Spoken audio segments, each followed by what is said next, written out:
आइए साथियों, सभी मिलकर के अखंड ज्योति पत्रिका का स्वाध्याय करेंगे हम लोग। सांस्कृतिक विरासत की नगरी अयोध्या, ये आज का अध्याय है। सभी परिजन आज के अध्याय का ये आनंद लेंगे। ओम भूर्भुवः स्वः तत्सवितुर्वरेण्यं भर्गो देवस्य धीमहि धियो यो नः प्रचोदयात्। आइए, आज का अध्याय है साथियों सांस्कृतिक विरासत की नगरी अयोध्या।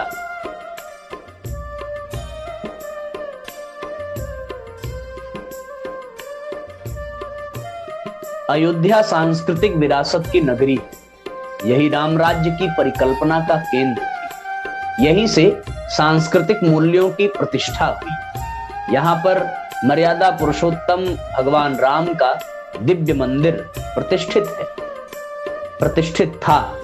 त्रेता युग में सर्वप्रथम महाराज कुश ने राम जन्मभूमि पर मंदिर बनवाया था।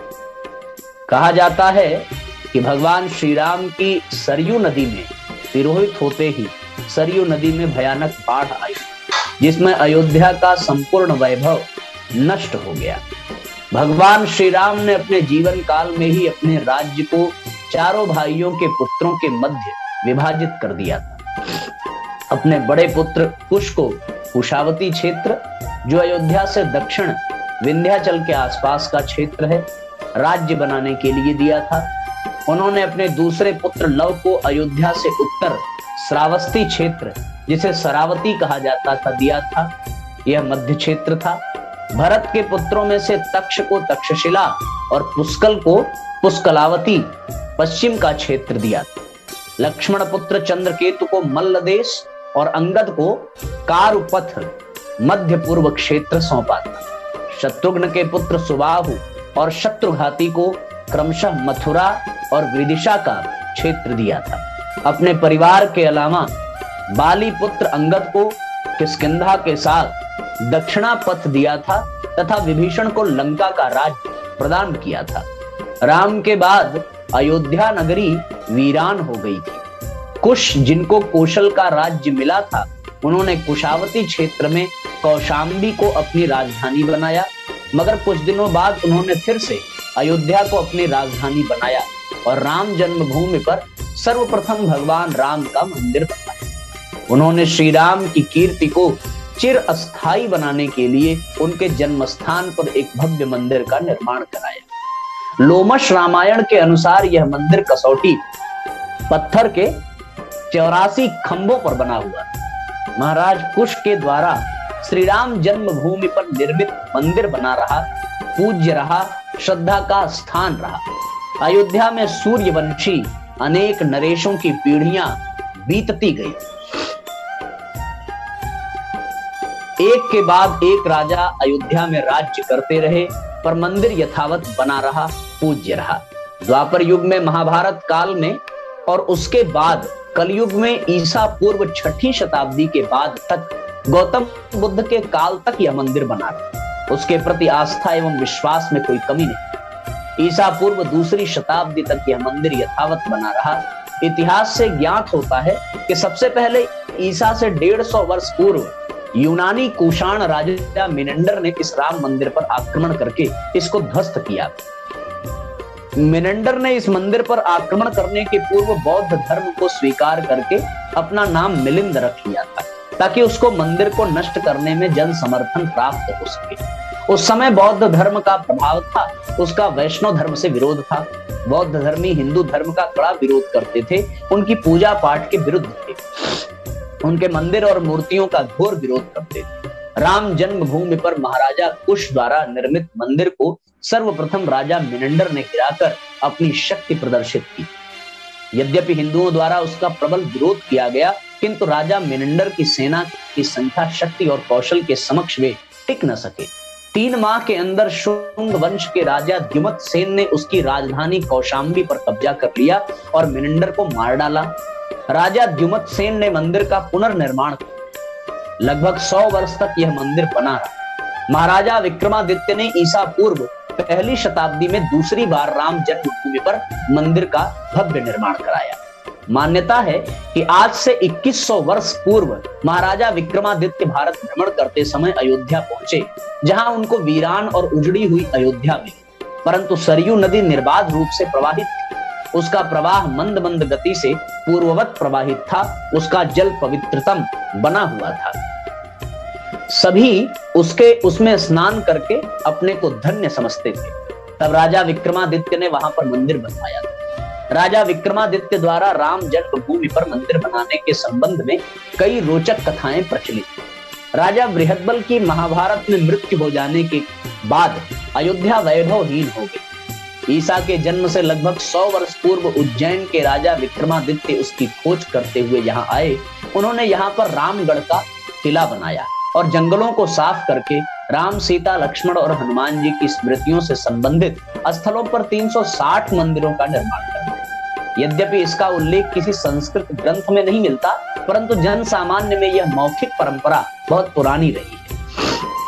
सन 1767 ईस्वी में भारत की यात्रा करने वाले ऑस्ट्रिया के जेसुइट पादरी टाइफन थेलर ने अपने यात्रा वृत्तांत की पुस्तक, जो सन 1785 में फ्रेंच भाषा में प्रकाशित हुई, में इस किंवदंती का उल्लेख किया है। इस पुस्तक का लेखक सन 1766 से सन 1771 ईस्वी तक अवध में ठहरा था। उसने अयोध्या के विषय में जो कुछ भी लिखा वह उस समय के आंखों देखा वर्णन।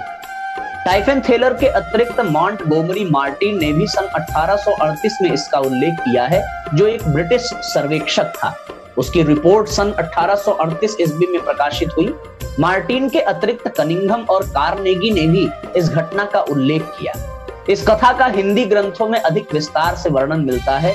कथा कुछ इस प्रकार है कि एक दिन सरयू तट पर खड़े महाराजा विक्रमादित्य ने देखा कि एक काला हंस आया और उसने सरयू में डुबकी लगाई। डुबकी लगाने के बाद जब वह निकला तो उसका रंग काले की बजाय शुभ्र श्वेत हो गया। महाराजा की उत्सुकता जागी। उन्होंने उसे अपने योग बल से रोका। तब वह देव स्वरूप में प्रकट हुआ, जिससे महाराजा ने अपनी जिज्ञासा शांत करने को कहा।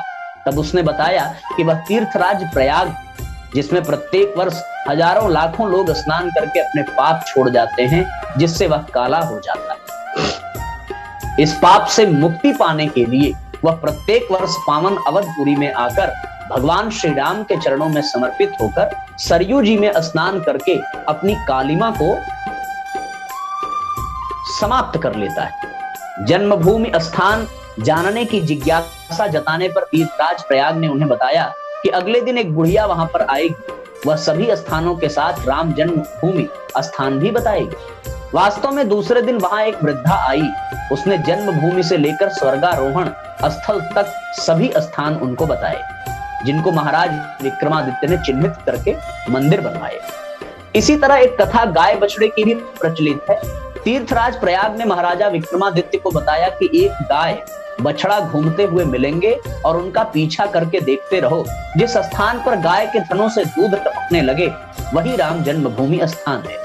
इस प्रकार महाराज विक्रमादित्य ने 2000 वर्ष पूर्व अयोध्या के स्थानों को खोजकर 360 मंदिरों का निर्माण करवाया, जिनमें सबसे प्रमुख मंदिर था जन्मभूमि पर निर्मित राम मंदिर। इस संबंध में एक तीसरी कथा भी प्रचलित है।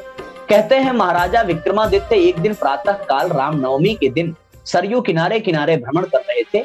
उन्होंने देखा कि एक काला पुरुष काले घोड़े पर सवार होकर दक्षिण दिशा से आया और सरयू की बहती धारा में प्रवेश कर गया। उसने सरयू के अगाध जल में घोड़े सहित डुबकी लगाई। जब वह सरयू से बाहर निकला तब वह बिल्कुल सफेद हो गया था। उसका घोड़ा भी सफेद हो गया था। महाराजा विक्रमादित्य इस अद्भुत दृश्य को देखकर चकित रह गए। आगे बढ़कर जाते हुए घोड़े को रोककर विनम्रता एवं निर्भीकता पूर्वक अश्वारोही से पूछा, भगवान बताइए आप कौन हैं? अश्वारोही ने मुस्कुराकर कहा, पुत्र मैं तीर्थराज प्रयाग। मैं प्रतिवर्ष चैत्र नवमी को अयोध्या आता हूँ और सरयू में स्नान करके पवित्र हो जाता हूँ। मुझे मालूम है कि तुम प्राचीन अयोध्या की खोज करना चाहते हो। इस कारण आज मैं तुम्हारे सामने प्रकट रूप में आया हूँ, वरना गुप्त रूप से आकर गुप्त स्नान करके वापस चला जाता। मैं तुमको प्राचीन अयोध्या की जानकारी देना चाहता हूँ। यह अयोध्या भगवान राम की पवित्र नगरी है, जिसका तुम जीर्णोद्धार करो। विक्रमादित्य ने कहा, भगवान कृपा करके मुझे दिव्य अस्त्रों का परिचय कराइए, जिससे मैं उनका सुचारू रूप से उद्धार कर सकूं। तीर्थराज ने कहा, तुम अपने घोड़े पर सवार होकर मेरे साथ साथ चलो। विक्रमादित्य ने वैसा ही किया। प्रयागराज दिव्य स्थलों का पता बताए गए और विक्रमादित्य अपने भाले से उन स्थानों पर चिन्ह लगाते गए, जिनकी कुल संख्या 360। इन्हीं 360 स्थानों पर उन्होंने मंदिर का निर्माण कराया, जिसमें एक मंदिर राम जन्मभूमि का भी था। यही नहीं, उन्होंने अयोध्या महात्म नामक पुस्तक की रचना भी संस्कृत में की। अयोध्यापुरी के मंदिरों के जीर्णोद्धार की स्मृति में महाराजा विक्रमादित्य ने अपना विक्रमी संवत चलाया, जो आज भी चल रहा है। उसको प्रारंभ करते हुए 2077 वर्ष हो चुके हैं। इसके पहले युधिष्ठिर संवत चलता था, जो महाराजा विक्रमादित्य द्वारा अयोध्या पुनर्निर्माण के समय तक 2426 वर्ष पूरा कर चुका था। अयोध्या की पुनर्स्थापना करने और 360 मंदिरों के निर्माण में महाराज विक्रमादित्य को 6 वर्ष लग गए। इन 360 मंदिरों में जो सबसे प्रमुख एवं महत्वपूर्ण मंदिर बना था, वह था राम जन्मभूमि का राम मंदिर। यह उपलब्ध प्राचीन साक्ष्यों प्रमाणों के आधार पर राम जन्म स्थल के पुराने मंदिर के स्थान पर बनाया गया था। इस मंदिर में कसौटी के 84 कलात्मक खंभे लगाए गए थे। ऐसा माना जाता है कि इस कसौटी के खंभे लंका विजय के बाद हनुमान जी द्वारा लंका से लाए गए, जिनको कुश ने मंदिर निर्माण में लगाया था। इसके बाद अनेक राजा आए और गए, सदियां बीती, मगर महाराज विक्रमादित्य द्वारा निर्मित जन्मभूमि पर मंदिर खड़ा रहा। उसे किसी ने हानि नहीं पहुंचाई। लगभग 500 वर्ष के बाद 4वीं शताब्दी में महाराजा चंद्रगुप्त प्रथम का शासनकाल आया। उन्होंने अपनी राजधानी पाटलिपुत्र के स्थान पर अयोध्या बनाई, जो कौशल राज्य में थी। वे वैष्णव भक्त थे। इसके बाद स्कंदगुप्त 455-467 ईस्वी का कार्यकाल आया। इनकी भी राजधानी अयोध्या थी। वे भी विष्णु भक्त थे। उन्होंने अपनी ध्वजा पर गरुड़ चिन्ह करा रखा था। उनके भीतरी स्तंभ वाराणसी से 40 किलोमीटर दूर यह स्थान है कि लेख के अनुसार उन्होंने वहां पर भगवान विष्णु की मूर्ति स्थापित कराई थी। दूसरा लेख जो गढ़वा से प्राप्त हुआ, उससे भी ऐसा ही आभास मिलता है। गढ़वा से प्राप्त स्कंदगुप्त के ही शासनकाल में गुप्त संवत 148 467-68 ईस्वी में उत्कीर्ण एक अभिलेख में भगवत चरित्र कूटस्वामी पादीय कोष्ठ का उल्लेख होता है। इसमें भगवान श्री राम के मंदिर का स्पष्ट उल्लेख होता है। जन्मभूमि का यह प्रसिद्ध मंदिर सन 1033 ईस्वी तक अपने पूर्ण वैभव में प्रतिष्ठित था। अयोध्या सांस्कृतिक एवं आध्यात्मिक केंद्र है। भारतीय जनमानस में अयोध्या आस्था का प्रतीक है। यह प्रतीक हमें जीवन में सहृदयता, उदारता एवं सहिष्णुता की ओर अग्रसर होने के लिए प्रेरित करता है। प्रस्तुत वेला जिसे विश्व मानवता गुजर रही है, परिवर्तन की है। युग परिवर्तन पूर्व में भी होता रहा है, जिसे सामूहिक विकसित चेतना नाम दिया जा सकता है। यही चेतना बिगड़ी स्थिति को देखते हुए सुनियोजित विधि व्यवस्था बनाने, प्राणवान प्रतिभाओं को इकट्ठा कर युग धर्म को निभाने का सरंजाम पूरा करती है। अवतार इसी प्रवाह का नाम। इन दिनों उसी महाकाल की प्रबल प्रेरणाएं युग परिवर्तन के निमित्त नई परिस्थितियां विनिर्मित करती देखी जा सकती है। आवश्यकता इस बात की है कि समय को पहचान कर अपने प्रयास भी इसी निमित्त झोंक दिए जाएं। श्रेय को पाने व अवतार प्रक्रिया का सहयोगी बनने का ठीक यही समय है। परम पूज्य गुरुदेव। इस तरीके से ये अध्याय अयोध्या के बारे में था। हम लोगों ने बहुत अच्छे से इसको सुना और इसका विशेष लाभ हम लोगों ने प्राप्त किया। आइए अगला अध्याय है जल संरक्षण शांति कुंज द्वारा। यहाँ से हम लोग कल पढ़ेंगे और कल से फिर आगे बढ़ेंगे। ठीक है ना। सभी साथियों को सादर प्रणाम, सभी को धन्यवाद जुड़ने के लिए। सबको सबका दिन मंगलमय हो, सब प्रसन्न रहें, मस्त रहें। गायत्री मंत्र साथ साथ। ओम भूर्भुवः स्वः तत्सवितुर्वरेण्यं भर्गो देवस्य धीमहि धियो यो नः प्रचोदयात्। सभी साथियों को सादर प्रणाम, सभी को बहुत बहुत धन्यवाद। शाम को फिर 8 बजे हम लोग स्वाध्याय में मिलेंगे।